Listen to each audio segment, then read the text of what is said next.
विश्व के कोने कोने में यूट्यूब के माध्यम से हमसे गुरु मंत्र लेकर वैदिक परंपरा में आगे बढ़ने वाले मेरे प्रशिष्यों, सज्जन और सन्नारियों, आज मैं आपको इच्छाधारी नागिन के विषय में बताता हूँ। इच्छाधारी नागिन बनी घर की बहू। जब कोई नाग 1000 साल का होता है तब वो इच्छाधारी हो जाता है। ऐसे ही इच्छाधारी नाग और नागिन का जोड़ा था। नाग के सर पर नाग मणि थी। उसको लेने के लिए दुर्योधन ने उसका वध कर दिया।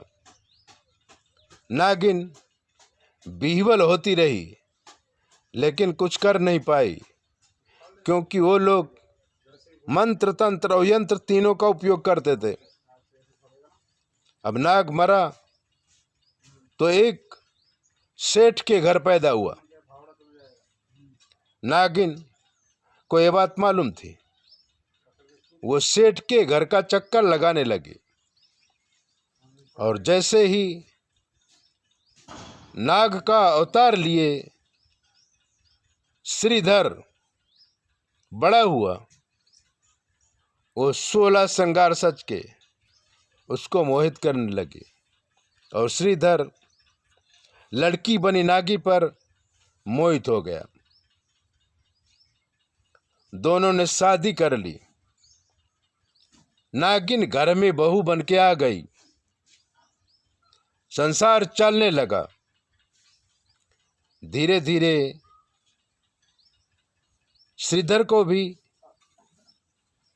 नागिन के विषय में ज्ञान हो गया और उसे यह भी ज्ञान हुआ कि मैं पूर्व जन्म में नाग था और इसका पति था। दोनों में काफी प्यार हो गया। संसार चल ही रहा था। एक दिन बाथरूम में नहाते हुए श्रीधर की मां ने नागिन को देख लिया। जो नागिन के स्वरूप में थी वो विह्वल उठी, लेकिन कुछ बोली नहीं। अपनी बहू पर नजर रखने लगी। कई बार नागिन अपना रूप लेकर बाहर चली जाती, लेकिन श्रीधर अपने बाप के व्यापार में लग गया था। संतान हुई नहीं थी। तब सास ने सोचा, मेरी बहू नागिन है, इसीलिए मेरा वंश नहीं चल रहा है। उसने कलकत्ता से एक सपेरे को बुलाया, लाखों रुपए की ऑफर की कि अगर तुम मेरी बहू को नागिन बना के मार डालो तो मैं तुम्हें इतना पैसा दूंगी। सपेरा तैयार हो गया, घर पे आया, पूजा पाठ किया और बीन बजाना शुरू किया। अंततः गत्वा नागिन को अपने असली रूप में आना पड़ा और उसने तलवार से नागिन को काट दिया।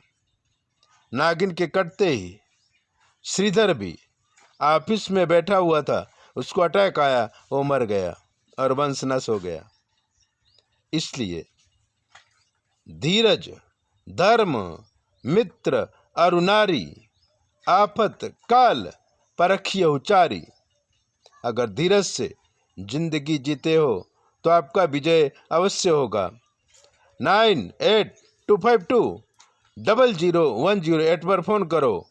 हम आपको बताएंगे आपके ग्रह, नक्षत्र, तारों के विषय में, लेकिन हमें सुनाई नहीं देता, इसलिए जवाब हमारी बेटी देगी। जय भोले। अपना ध्यान रखो।